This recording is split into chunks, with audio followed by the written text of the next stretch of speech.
Part of GM Bank is asking for his license back.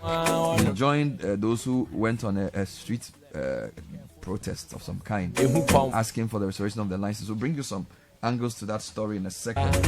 So this is Dr. Kwakwesi Nduom speaking a couple of days ago. That's not what an investment company does. You don't go and dig a hole in the ground, and then when you come, I go and dig it back up and say, here's your 1,000 or 2,000 Ghana cedis. We invest the money. And where do you invest the money? It means you give loans. You give credit. You pre-finance or finance activities. And because we know the importance of infrastructure development in this country, we decided, Group Nduom, not just GN Bank, but Group Nduom, including what used to be called Gold Coast, now Black Shield. We decided that what Ghana needs the most is infrastructure development. And if nobody's credit is good, should that include government? Government's credit should be good, not so? Yes, sir. So if you decide to give money, credit, to finance the activities of Ghanaian contractors, that money, it should come back. So where is that money? That money is with the government of Ghana and its agencies, and they know. They know. The former finance minister, Ken Ofori-Atta, knows. The current finance minister, Dr. Amin Adam, he knows. The head of Cocoa Board, we financed cocoa roads. They used to be the safest activity you can engage in. We invested in schools. So many schools that you might see here and there, it is monies from our companies that pre-finance them. You go all over the place. You will find it. Roads, bridges, schools, and so many others. If you go to Discove, it's a sea defense project, and it's been there. That project was started more than 7 years ago.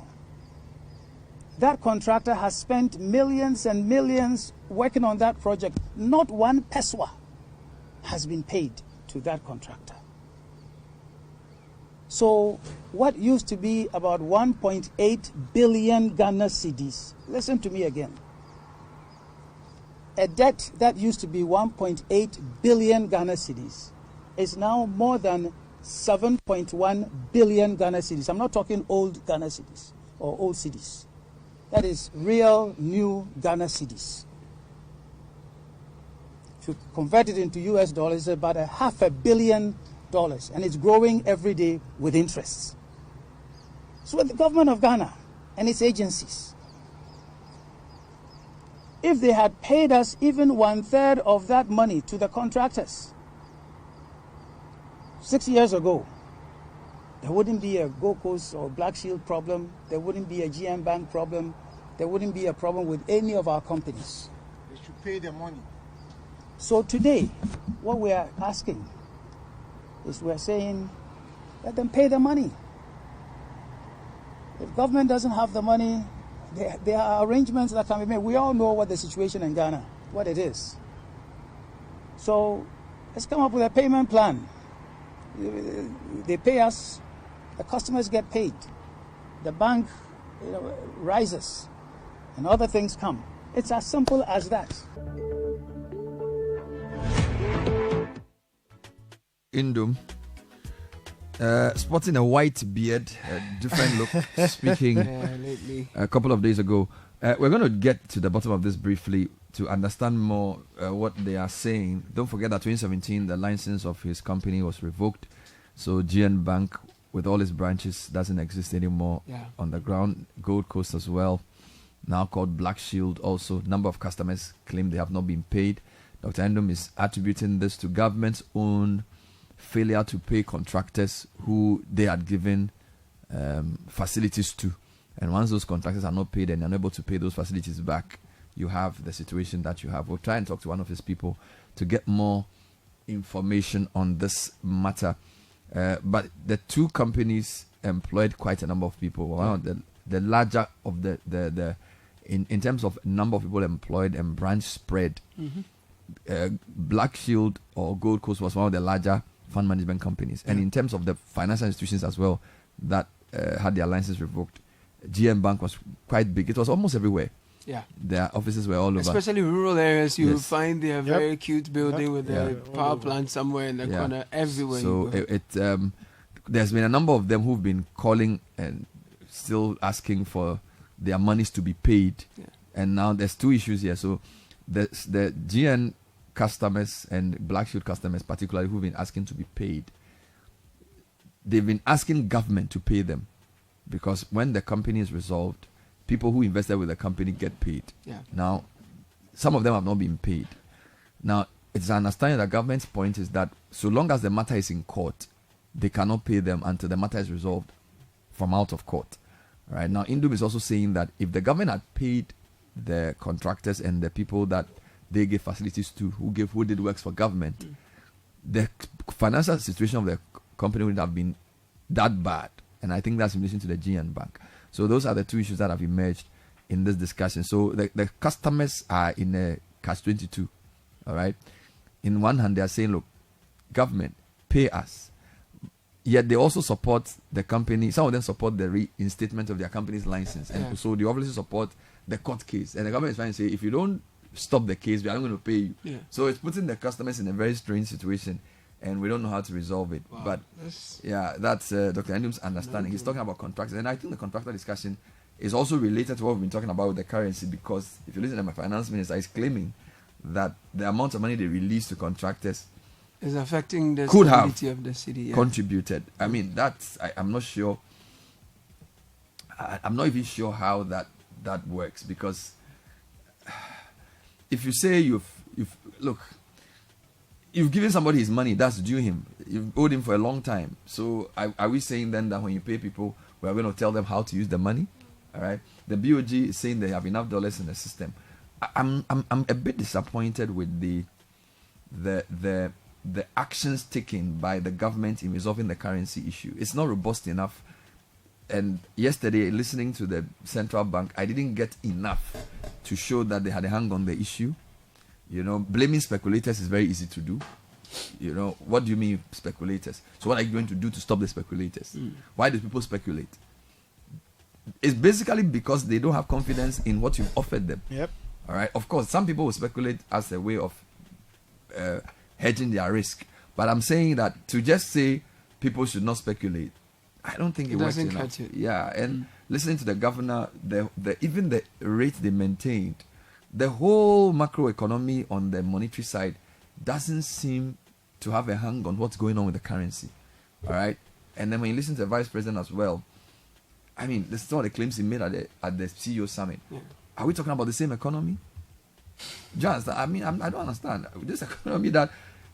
This is the most difficult economic times in recent memory, in almost 35, 40 years. Yep. So how do you turn around and tell us that, you know, things are not as bad? What are you talking about? Yeah. You know, we've had financial institutions collapse. We've had companies leave the country. We've had people's purchasing power reduced drastically. You've had banks not lending to customers, only buying government bonds. Mm-hmm. You've had currency depreciating close to 40%. All right, you've had people losing investments. Anybody who's done any business that requires anything imported as an input, they basically cannot function. Because a year and a half ago, you were paying 8 cedis for $1. It's now 16 in certain places, 15 in others. Yeah. How are you going to sustain a business? You know, we are not getting any proper solution. So the newspapers write, oh, we have enough dollars to meet demand. Really? If you have enough dollars to meet the demand, why does the currency fall still continue? Yeah. Do you understand? So where is the dollar? If you have enough dollars to meet demand, those announcements don't cut it. Okay?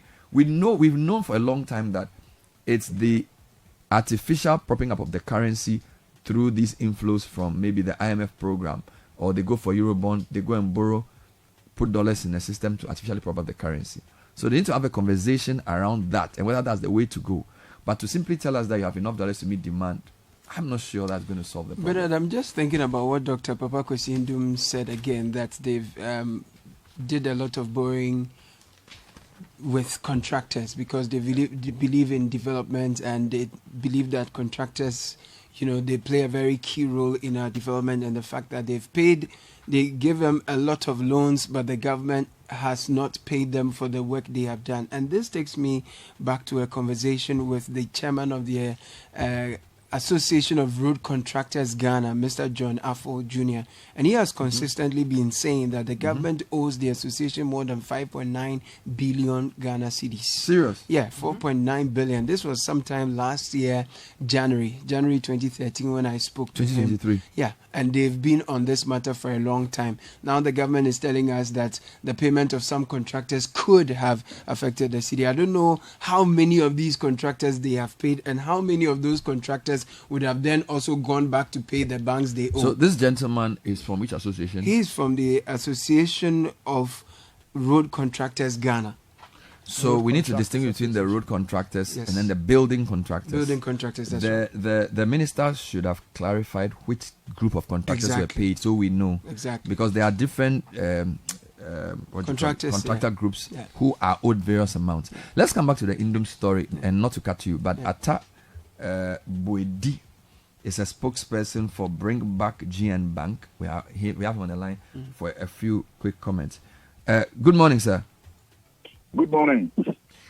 Thanks for joining us. So, your former boss. Okay, but first of all, did you used to work for any of the institutions, Gold Coast or GN Bank? No, I work with Today newspaper, and then Amansan Television. Right. Wonderful. So, which of you organized the Bring Back the GN Bank? Was it a walk or a protest, or what was it? Was it like a picket? What's the arrangement? Yeah, let me establish or put it on record that this is not a protest, this is not a demonstration, this is not picketing. Then two, this is being organized by former employees of the bank and some managers of the bank. They have decided that, well, it is time for them to send a message to Ghanaians and tell this government that what the decision the government took about 5 or something years ago when it decided to revoke the license of GM Bank, that decision was not in the best interest of this country. And GM Bank never committed any crime for its license to be revoked. So it's former employees and former managers of the bank who are out there telling the success story of GM Bank and the lies that have been told against GM Bank, trying to let Ghanaians know all those things that were said about the bank before the revocation, those things were totally lies. Give us a sense of how large GM Bank was in terms of, do you remember how many employees it had, how many branches it had? Well, GM Bank, before the revocation, had close to about 6,000 employees. About 6,000 employees. And GM Bank started from 2014 after they had the universal license. The bank started in 2009. That was the first national. And then in 2014, they had the investor license to operate as a full-fledged bank. And that was when this thing started. And my brother, what happened was that from 2014 to 2018, when this government decided to take the licenses, nobody, no individual who was a customer of GM Bank complained that I went to the bank, branch here, branch there to withdraw my money, and then they said there was no money. Nothing of that sort happened. If something of that sort had happened, it would have been in the media, but nothing. Until this bank, after the revocation, that was when these things started happening. And even the revocation came through the announcement by BOG when publicly said that some Ghanaian banks were on the verge of collapsing. And that was why people rushed to these banks to withdraw their money. So that is the whole thing about GM Bank. It started working as an investor bank from 2014. And it had close to about 300 branches across the country and locations. Now, the assertion made by Dr. Nduom that the contractors who were owed were not paid by government. Can you elaborate? Is it that GN Bank had lent to these contractors and these contractors are taking government contracts and had worked and not been paid, and because they were not paid, they couldn't pay back their loans to GM Bank, for which reason the bank's financials were in a difficult situation. What was his real point about the contractors? Yeah, the whole thing is that, when government gives you contracts, the government doesn't give you the money to go and start. We have what we call pre-financing. So some of these contractors have been working for government of Ghana, not now. So they had contracts from the government, and they have what they call the sovereign guarantee. So they went to GM Bank, not only GM Bank, other banks, right? And they took loan from GM Bank. In fact, GM Bank couldn't have refused them the loan because they showed documents which indicated that indeed they had contracts from government, and government is always all the time credit worthy. So they gave them the money to go and execute the contract. Cocoa roads, schools, sea defense, bridges, and what have you. Now, all those things that they did for government of Ghana are there for everybody to see. When MPP took over, they decided to do what they call auditing of these contracts. In fact, they acknowledged the fact that indeed these contracts were given to these contractors by government of Ghana. That was Mohammed's time. Now, you did the auditing. They contested the figure because according to GM Bank records, the amount that was owed to GM Bank was 1.8 billion Ghana cedis. But this government, that time, Minister of Finance headed by Oforiatta, contested the figure and said that no, it is 30 million Ghana cedis. Even after that time, 30 million to date, they have not even paid a peswa. Granted that it was 30 million, they never even paid a peswa. So what GM Bank was saying that fine, we gave money to these people to execute these contracts for you. If you go to Takwa, this called Citi defense, they took a loan close to about 200 million Ghana cedis. And that project is ongoing. Now, you have not even paid the contractor a peswa a dime. So what GM Bank is saying is that time you wanted all the banks to pay that minimum requirement of 400 million Ghana cedis. He said, fine, we are not running away from that fact. The regulator, we will pay. But please, pay this because that is how banks run. They take money, they give it to people as loans for people also to pay, so that the bank can make interest on the loan. Now pay the money to the contract so that we can get money and we can also meet the requirement that you are requesting from us or you are demanding from us. The government so no. You understand? So when the matter went to court, what the judge who started on the case, Justice who is the RP called that, Justice Ajayadu made a statement that the time that Bank of Ghana took the decision to revoke the licenses, GM Bank didn't have money. The GM Bank was illiquid. So if GM Bank is saying that it has money with government of Ghana, they can pursue that one differently in court. But Bank of Ghana is an independent body. You can't say government owes you, so therefore Bank of Ghana cannot do anything against you. So we should go to court and pursue it, which GM Bank has started doing that thing. They're already in court. So all that we are saying with this campaign is that let government pay the money that it owes to contractors. And none of the contractors GM Bank has been paid. You need to prove to the public and the world that the amount that the contractors were owed was enough to save the bank, because we all remember that in first, of course, as you said correctly, the bank was given a license in 2014 called GM Bank. We know that in 2019, GM Bank requested that it be reclassified into a savings and loans company because it couldn't meet the new minimum capital requirement of 400 million. So that's the first point. So there was a minimum capital requirement of 400 million cedis that had been set by 31st December 2018, which the bank itself could not meet. Now, capital is basically what the shareholders of a bank bring to support the establishment of the bank. So that lack of capital cannot be necessarily blamed on non-paid contractors. So that's point number one.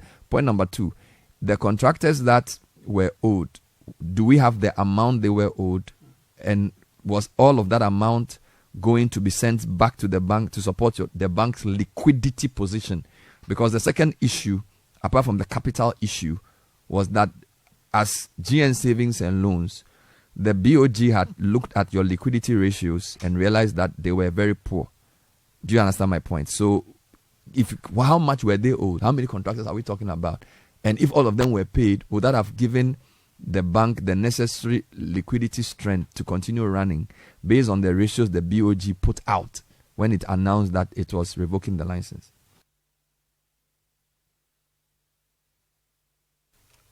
Are you still there?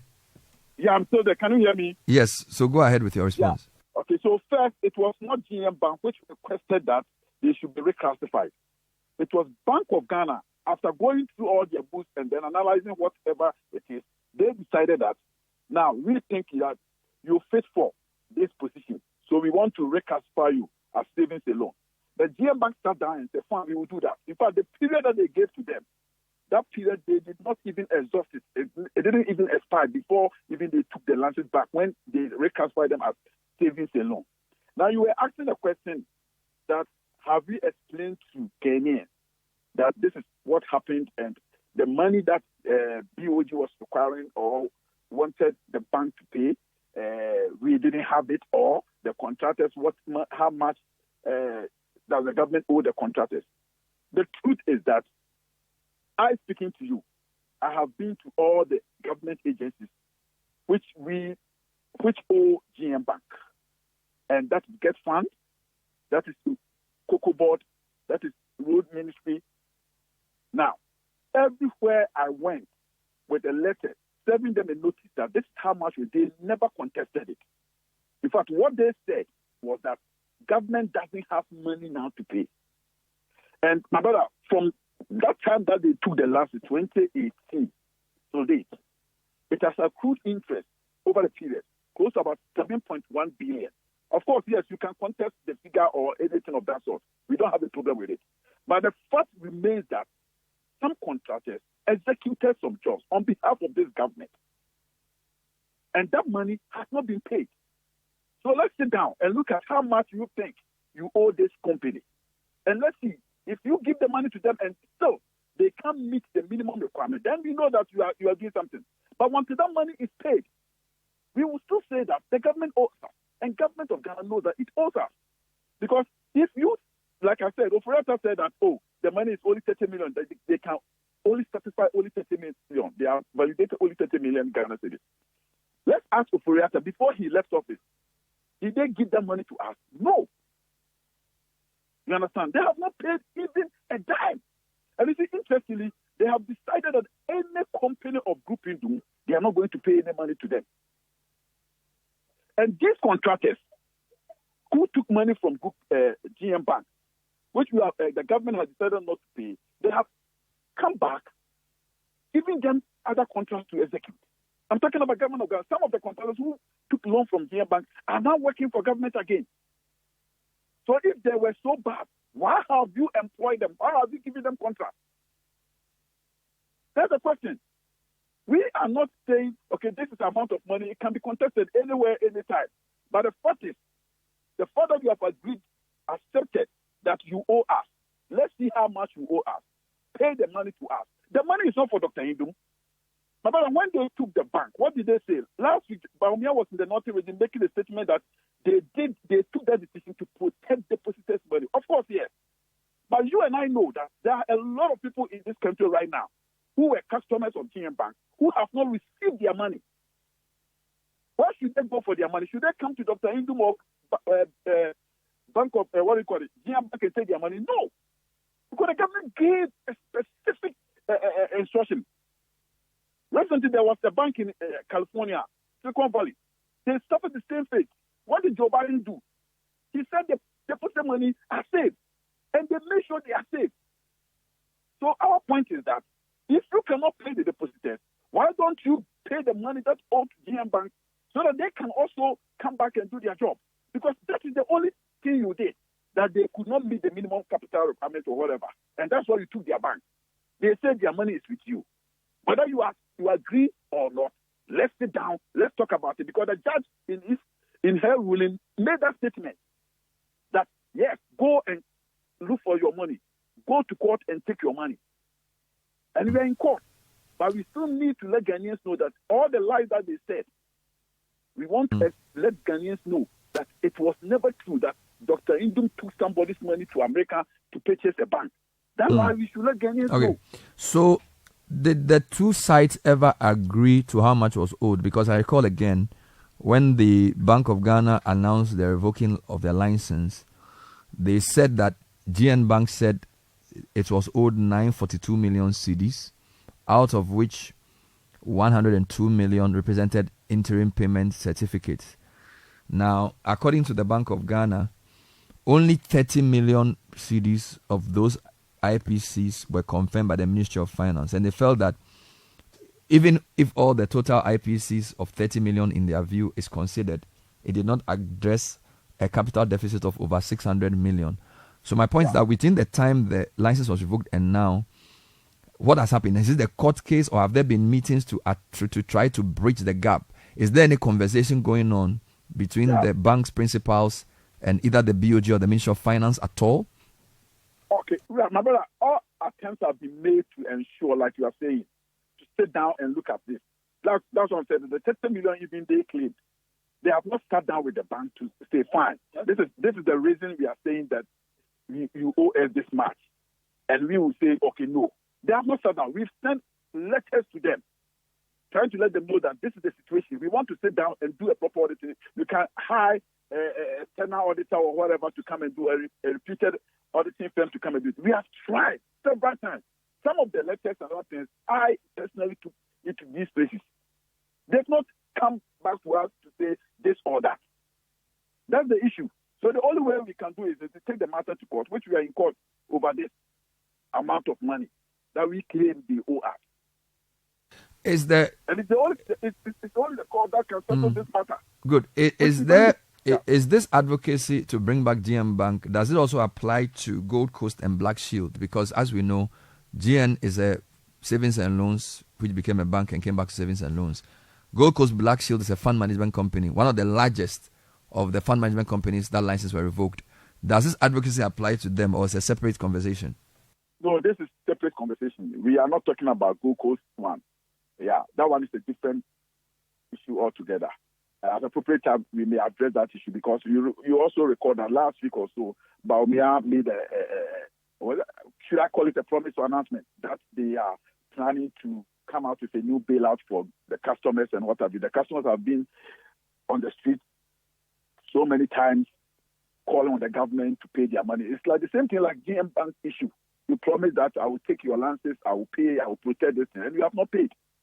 You see, and the funny part of even the Gold Coast one is when they gave an announcement that the reason they cannot pay is that because court has not ruled for them to liquidate the company and what have you. The first time they made payment to the customers, there was nothing that court ruled. When Parliament approved for that payment to be made, that time the court never said, go and do it because I have given you the order to liquidate the company. So when Mrs. Jimama, the Registrar General, was making that was funny. You understand? So as for the Gold Coast, we are yet to come on that one. But now our focus is on GM Bank. When we are done with it, we will just shift our focus on Gold Coast. And but again, without having all the facts, you do know that if a company is not properly liquidated, you cannot sell its assets to anybody. So that if you want to pay, and my point is that because the principals have challenged the liquidation or attempts of doing liquidation, this is what we are told. No, my brother, you see, but they made some payments fair to some of the customers. They did that. Gold Coast customers. I don't know, but but even if they did, does that mean that they should continue? No, I'm just saying. Already been made to them. And the question we are asking. Yeah, but my point is that even if you have been paid, just hold on. We are trying to help each other here for the public to understand. Even if I attempt to liquidate your company and there's no challenge, then the liquidation can continue. But once somebody has challenged the liquidation process, that process cannot have been said to have been completed, and therefore payment cannot be made. Do you understand? So maybe the court case that attempted to challenge the liquidation occurred after the first payment, for which reason the payment had to stop. Maybe you can do your test. When they made that first payment, the matter was still in court. When they made that payment, the matter was in court. That was the reason we raised. That was why some people petitioned Parliament through Mahama Yarga. Even if you recall, when that committee sat down, Yogasis committee sat on this matter, that was the reason. Payments were made while the matter was in court. So what changed? The whole thing. So what are even, you see, so if, for instance, if Bawumia is talking today that they are preparing a new bailout for this, does it mean they are waiting for the court to decide on the matter before they do? Or when the money is there, they are going to pay while the matter is still pending before the court? So you don't think the court case should prevent payment of customers? For me, like you said, by the law, it should prevent. But they are going ahead to do it. So when he made that announcement, he never said that the court case can be a hindrance to this. He never said it. In fact, the way he spoke tells me that they are ready to do it. And the matter is in court. Bawumia doesn't have any idea when the court will rule over this matter. But he gave that announcement. Unless he knows something that I don't know. So they can't use the court case, the matter in court, as an excuse for not paying these people.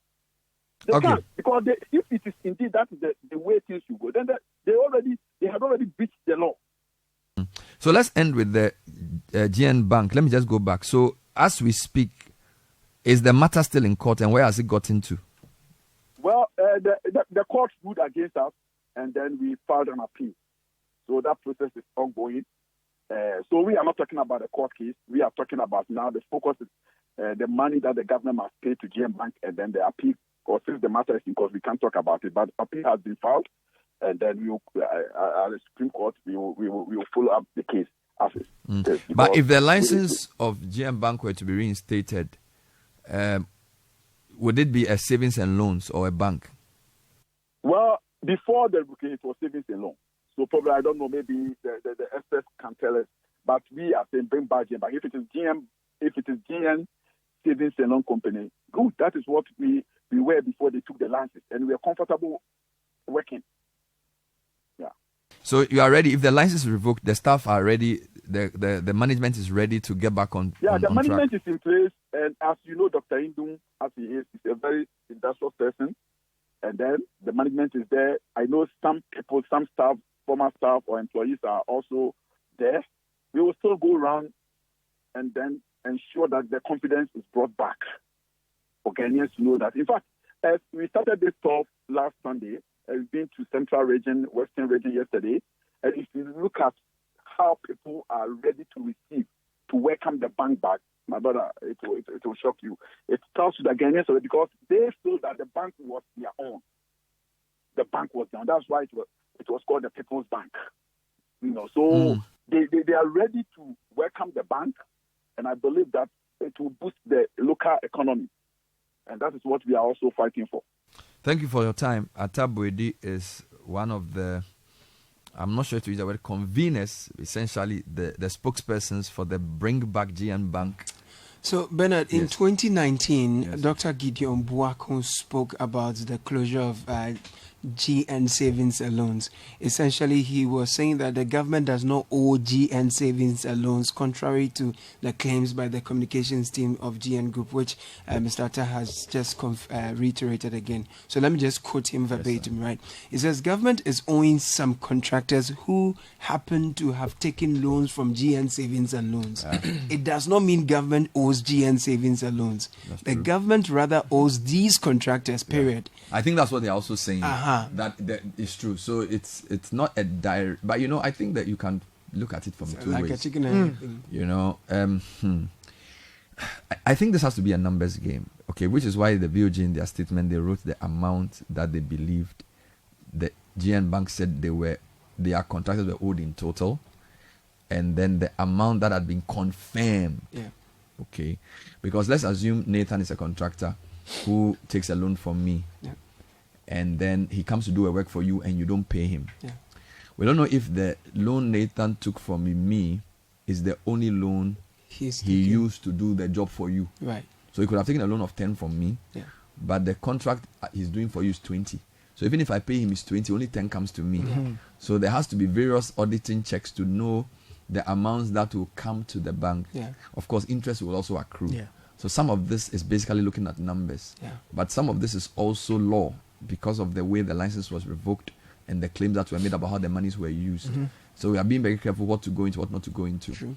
But I think what is clear is that GM Bank was quite a big bank. Yes. They had branches everywhere. Had very Yes. So, and they employed quite a lot of extensive people. national footprint. And the broader conversation about saving a currency, saving an economy, generally, you would say that a lot of the banks that had their licenses revoked were Ghanaian banks. Yeah. Now, that does not mean necessarily that somebody's against Ghanaian banks. You need to look at how they were conducting themselves, all right, and whether they were doing the right things or not. In fact, in the whole banking conversation, in fact, one principal of one of the banks has actually been jailed, all right, at 2 ACN. So, we need to take this on a case-by-case basis. We've given Atabwedi and his people a hearing. I'm sure at the right time, the government will also come out and tell us what they know about this. But it's quite worrying if you look at the trend of the banks that failed, that most of them were local banks. Yeah. Right? That's a problem. Whether it's because of the way they conduct themselves, or the policy that didn't work for them, or the fact they didn't have enough money, or the fact that they were exposed to certain contractors who didn't pay back, whatever it was, we should be concerned that a lot of the banks that collapsed or whose licenses were revoked were Ghanaian banks, UT, GN, and then a few other banks, Ideal and all those. The rest of it. So my question is, if the contractors, because since then government has said that some of them have been paid and things like that. So if the contractors have been paid and some of them took loans from GN Bank, how would they have paid back? Because then the bank's license would have been revoked and it wouldn't be in existence. So sorry, can you repeat that question? So I'm a contractor. I took a loan from GN Bank. It's taken a long while. Government has finally paid me. But the bank I took the loan from, or part of the loan from, government has revoked its license. How do I pay back? So I think that's why, if you listen to Dr. Nduom, he's basically talking about pay the people, and then there's also an advocacy to give us our license back. Right. So that we can retrieve them. I think that the two work together.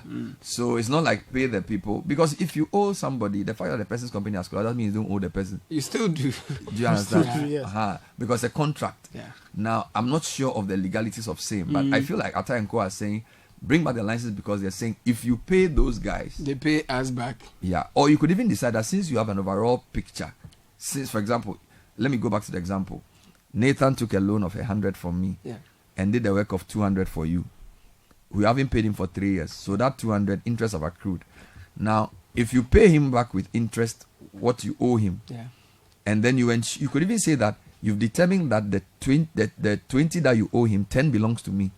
So you could say that you will pay me that 10 directly. Okay. It's possible. So that it helps me. I'm oversimplifying the issue, but I'm sure that's why they are going along this line. For me as well, one of the pains around this is that the courts have taken a long time. Okay, and look, justice is slow. Okay, if you want justice, it's a slow process.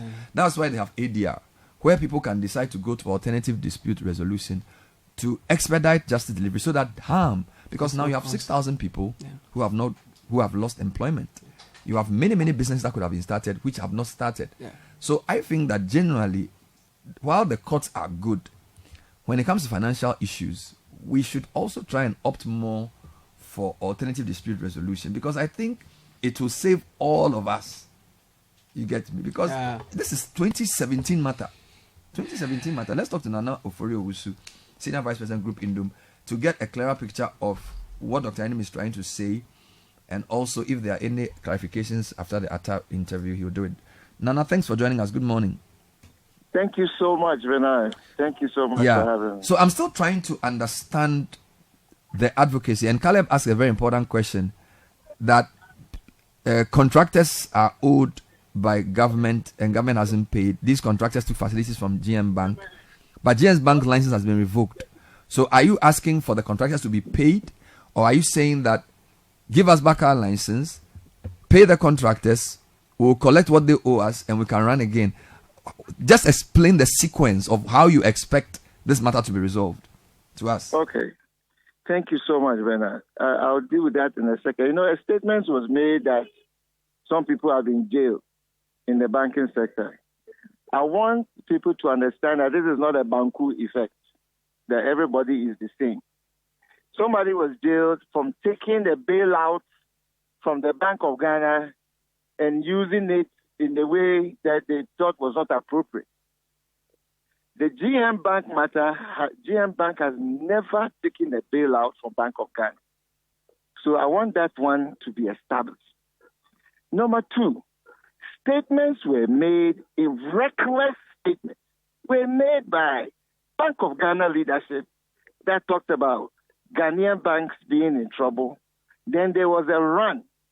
I want people to understand there is no financial institution who, when there is a run on them, that everybody comes to take their deposit as they go, will be able to meet the demands of those people. None. Because the nature of banking requires that you do an investment and recoup the investment and to be able to grow the organization and grow the funds that you have. So those things must be well established for people to understand what happened in this country. It seems that all of a sudden we have amnesia on the precipitating factors that ensued all of these things to take place. The governor of the Bank of Ghana spoke with the founder and the chairman of Dr. Papa Kwesi Nduom and asked him to apply for a savings and loans. And he said that with the time after this crisis blows over, they can reapply for universal license. They applied for the savings and loans and they granted it. And they granted it with 6 months with 5 to 6 conditionalities to be met. Change of name from GM Bank to GM Savings. Change of management.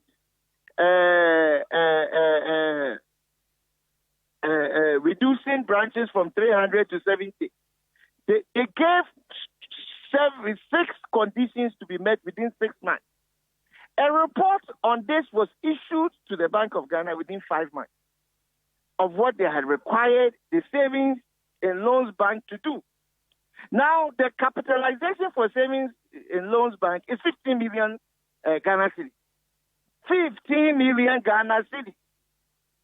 And so it behooves the thinking person's mind. It is bewildering that you give these conditions, savings and loans, then you apply the conditions of a universal bank to revoke the license again. You see, we don't, because money is emotional, because it is people's lives. Many of the times we don't want to take the time to break it down, decipher the truth, and be able to look the gift horse in the mouth and say as it is. Look, they said that there were related loans, related lending to related companies. Related parties, yes. Related parties. Yoko has done an investigation. Please go to Yoko and ask them what is the outcome of that particular investigation. Go to Yoko and ask them what is the outcome of that thing. This is another palpable untruth. Another palpable untruth. So they spew all these negative things to justify the massacre. You know, when they went for brother Gaddafi, when they went for brother Saddam Hussein, weapons of mass destruction, you have to justify a kill. So these things were put in place to justify a deliberate collapse of GM Bank. Because all those things that they said it's not true.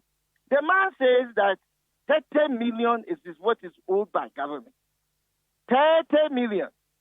The sea defense, one project alone is over 200 million. One project, the sea defense. The company's name is Raja Construction Limited, doing Disco Sea defense. Go and find out if what they owe is 30 million in just one contractor. So what I'm saying is that all the stuff they put before the public is a lie. It was a justification to go after a Ghanaian. So you're asking yourself why a Ghanaian company is a target of this. This should be on everybody's mind. All these other universal banks do not give access to credit to Ghanaians. Now the institutions that are Ghanaians that are giving credit to access to Ghanaians to improve their businesses, to even improve their lives in the way that they are now robbed. Women who are robbed in vehicles and the rest carrying money in their dresses on that. With their 300 branches, they need not carry cash. They can conduct business everywhere they go. So I am saying that the argumentation where we should be able to place our mind is that the things that they said about GM Bank, are they true? Do they hold now after all these years when the dust is settling? So thanks for the original point and the clarification of the first point, the fact that somebody was sent to jail. I think that's an important point. What I wanted to ask you was, so I'm a bit baffled by the revocation. So you're saying you were originally a bank, you were asked to apply for savings and loan. So Yes. and just remember, at the time, paid up capital for bank was 400 million. Yes. And then the loans was 15 million. 1.5. You were asked to 1.5. apply for savings and loan, which We you applied which and you they did, granted. which was granted. And then when the announcement of the revocation, And then they gave us 6 months with 6 conditionalities on the savings and loans. did the So conditionalities include anything about the bank itself, the bank that that became the savings and loan? You know, the bank doesn't exist again. No. So Once all you the are 6 given a conditionalities license- were for the savings and loan. Yeah, no, what I'm saying is the 6 conditions that were given for a savings and loans. And you have a period in which The 6 you months, must yes. adhere to those. And what were conditions the that they have 6? given Do you us. remember? Did you meet all 6? We met all 6 and wrote a report on it to BOD. I am saying call the governor and ask him, did he receive that report? 5 months? After 5 months, not even the 6 months? They received the report. We had met all the conditions for which they had given us. So that is why I'm telling you, it is mind-boggling that what happens between the time they issue the savings and loans with different sets of conditions, that they will come now and apply universal processes to a savings and loans institution.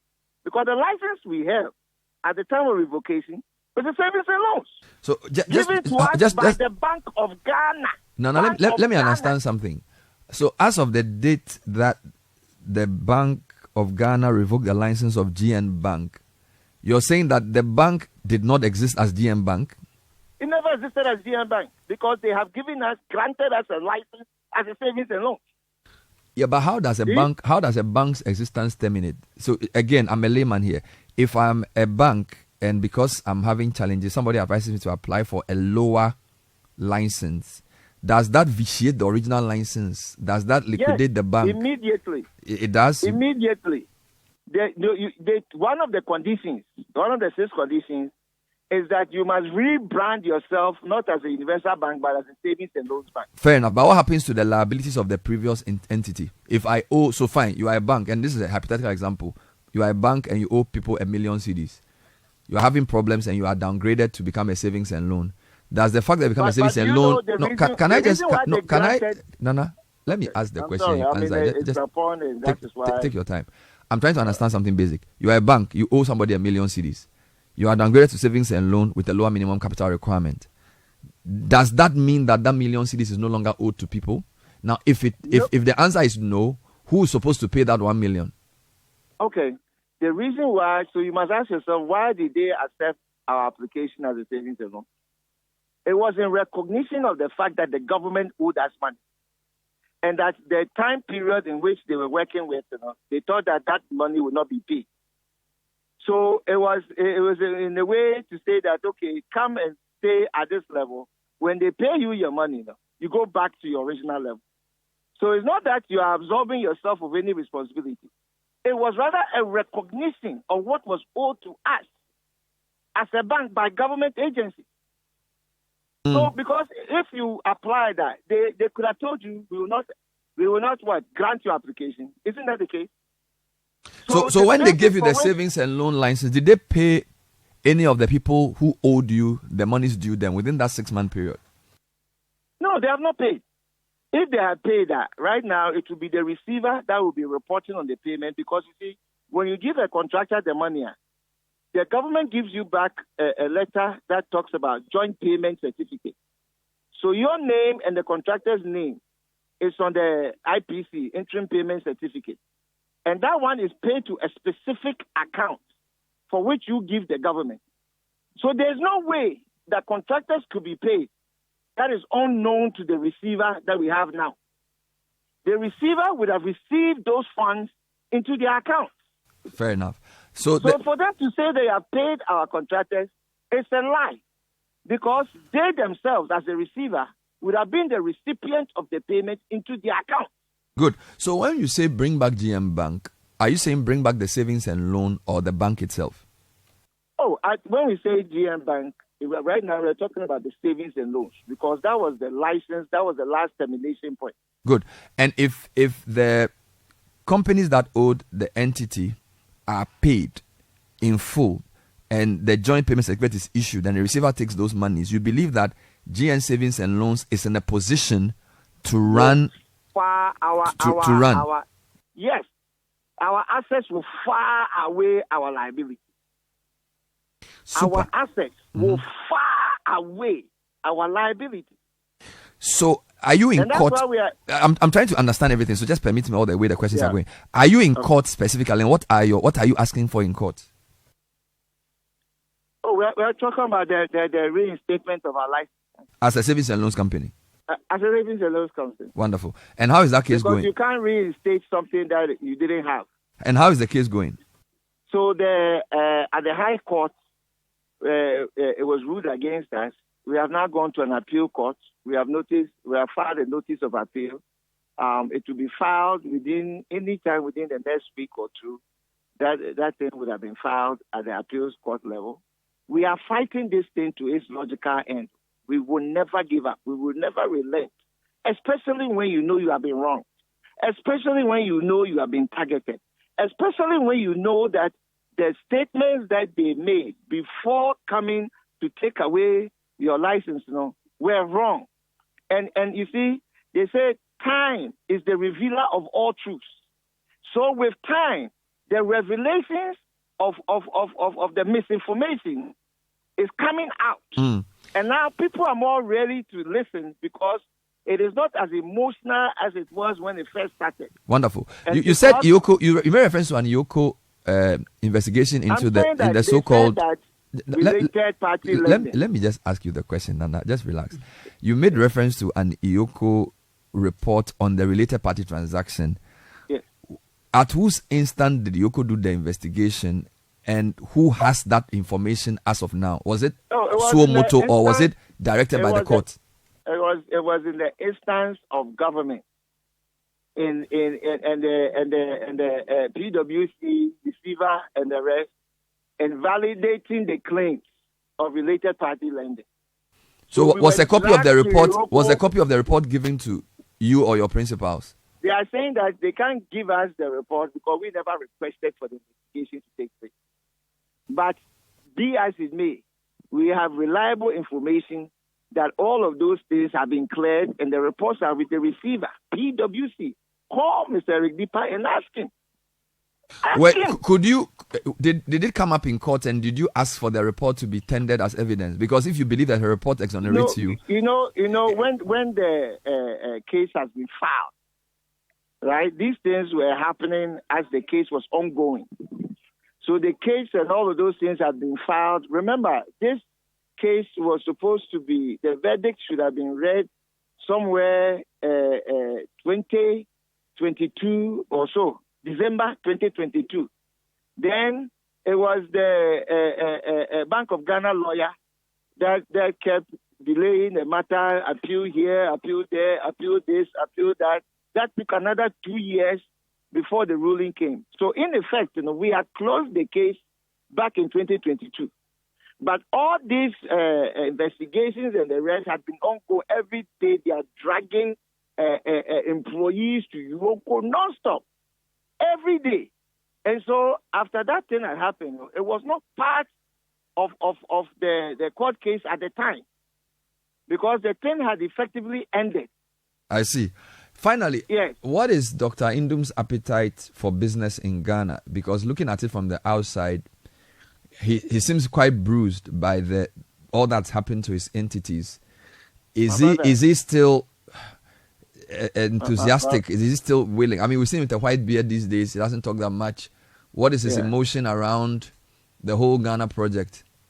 You these are two companies. So the group Nduom is alive and kicking as I speak to you.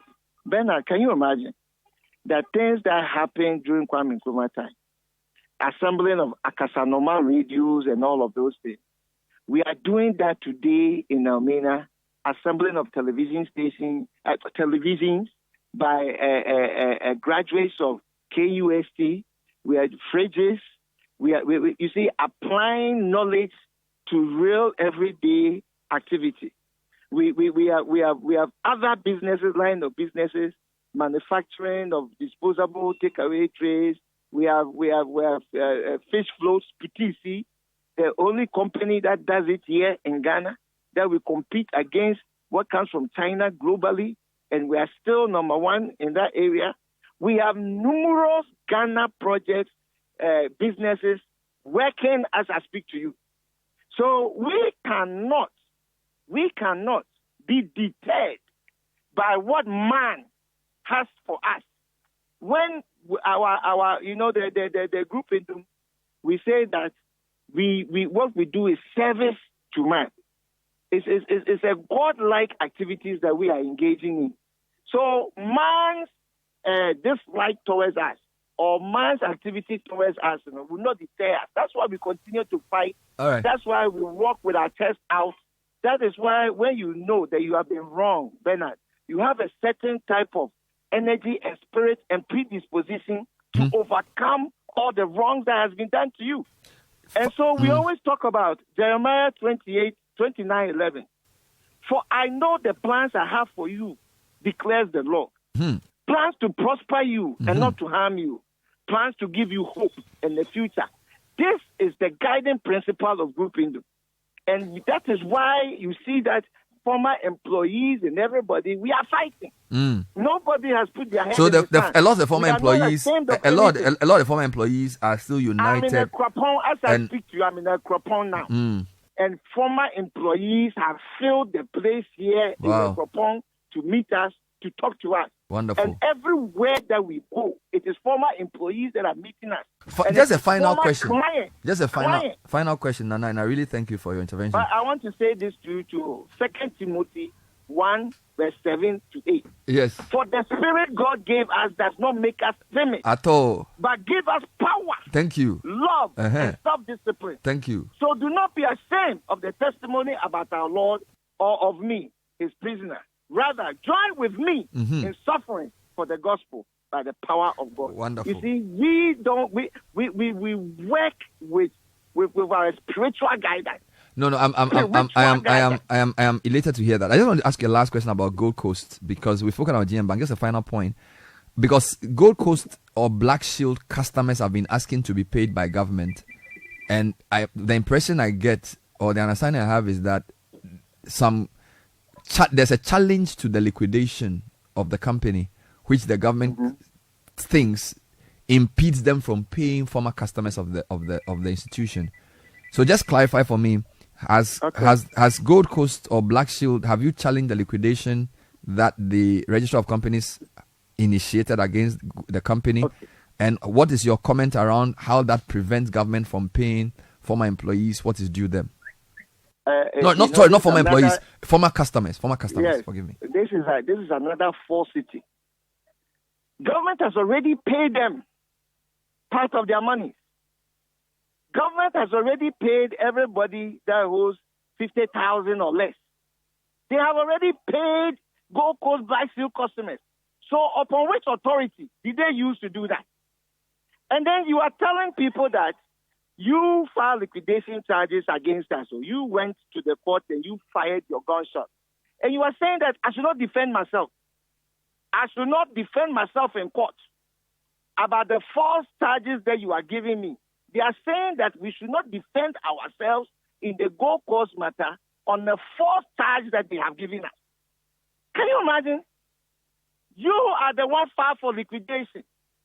We enter appearance and then we start to fight the liquidation. Then you are saying that because we are fighting the liquidation, you can't pay the customers that you have already paid. You have already paid them already. So what was the authority that you used to pay them? we have issued a statement in support of the people that government should pay them. Government should pay them. When government pays them, we are going to have a one-on-one with government.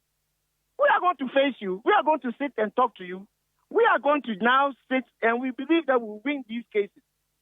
Because you see, the premises that they are working from. Fair enough. So in the Gold Coast case, you're challenging a liquidation. So you are basically saying you want to continue as a going concern, and that the liquidation was falsely premised or wrongly done, and therefore the company Gold Coast should exist and should continue business. That's what you're asking for. They have written that they want to take over Gold Coast and liquidate its assets and everything. And Bernard, they are saying that we should tie both our hands behind our back and they should keep punching us in the face. We have just gone to defend ourselves against what they are going to do in court. Okay. And you see, they lie to the customers, but the customers have now understood. That is why when the customers have taken the case to Parliament, and for Parliament to examine all the parameters, that is why the customers are insistent on government to pay them their money.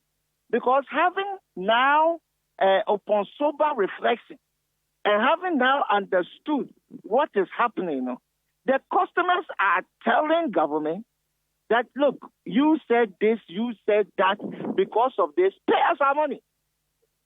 Pay us our money. All right. So we are not going to stand in the way that we support that government should pay the customers their money. Because you caused it. You caused the run. Bernard, are you saying that any financial institution, even Bank of Ghana was a deposit-taking institution, and then everybody says, go and take your money from Bank of Ghana, and we all run to Bank of Ghana, will they be able to find the money to give to us, Bernard? Let's be honest with ourselves. Will they be able to have the money? And then you say that is a liquidity challenge. How is that a liquidity challenge when the bank has invested many of its money into government infrastructure? Do you know the safest investment in the whole world? It's government bonds. But it is only in Ghana that government bonds are no longer safe. Yeah. DDP. No longer safe. DDP. We invested in government bonds for over 14 years. And over the 14 years, we have spent over 14 billion in investing in government bonds. Many of the school students are sitting in. Many of the roads, many of the small town water systems, many of the bridges that have been built has been built with Gold Coast customers' money. And government is enjoying these facilities while they hold on to payments for the money. So are we wrong for investing in our own country, in government bond, the safest investment that one can make? All right. All over the world, that is the safest. That is why all banks are buying treasury bills and they are not investing in the people. So the ones who invest in the people, you are now going to be what? Targeted and punished for investing in Ghanaians. How is this possible? Yeah. We will never give up. I want to look. Then Jesus told his disciples a parable to show them that they should always pray and not give up. We will never give up. That's Luke 18:1. Luke 18. We will never give up. Luke 18:1. Quite an interesting ending to discuss, because 2017, 2018, 2019, 2020, all of that period, banks were supposed to be insolvent, illiquid, and therefore license revoked. Now 2022, government itself becomes broke, and so the government also is illiquid and insolvent. That's what I'm saying. So I'm just pointing out the and then you know what is even worse? The flow. The communities that are unbanked.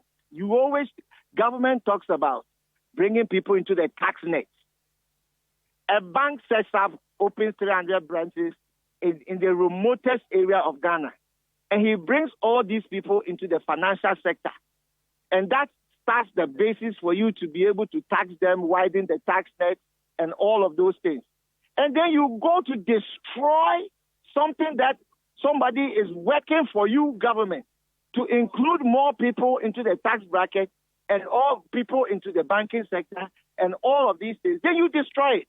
And having destroyed it, you have not replaced a bank in any of those communities. The communities that you took this away from them, what is so sad, Bernard, they have not replaced any financial inclusion institutions in those communities.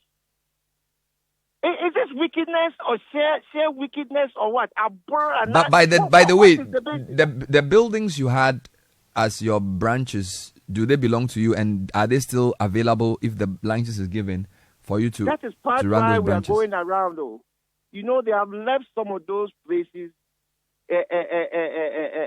I mean, if you go and you see the weeds growing and the snakes slithering and people have vandalized their properties, that is why we are bringing attention to all of this, and we are going, everywhere we go is where we have a branch.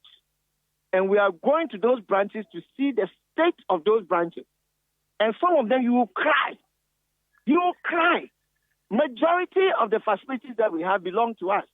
Others, as you know, were rented. But the ones that belong to us, that we build the model banks across, the bank that we placed in Savolugu, and then Nanton is the same branch that we place down south. Consistency in design so that you can give service to the people.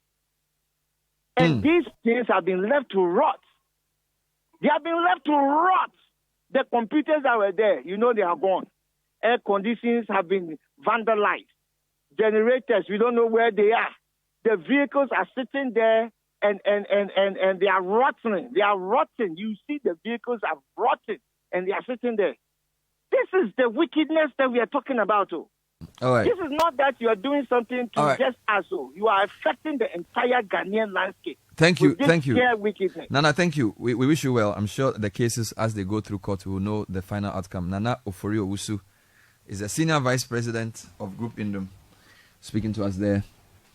Bernard, I'm sure you would have added Nehemiah to 17 to 18. What is there? It says, "Then I said to them, you see the trouble we are in. Jerusalem lies in ruins, and the gates have been burned with fire. Come, let us rebuild the wall of Jerusalem, and we will no longer be in disgrace." He will appreciate that, that scripture. 19 minutes past 9. The interview that we were doing, no. The parameters, no. Oh my goodness. None of us was speaking to us about the the issues with GN Bank. I mean, this is no laughing matter, but I know the way he went about the interview is also a bit humorous, just to make it a bit easy for us to follow. These are difficult issues. These are very difficult issues, and of course, some of the matters are still in court. So, and you know, Citi was very much at the forefront of all the discussions, 2017, 2018, 2019, 2020, in terms of paying back people whose monies had not been paid, following the court cases. We've been covering this. It's a difficult situation, and we all need to work together to make Ghana better. Yeah.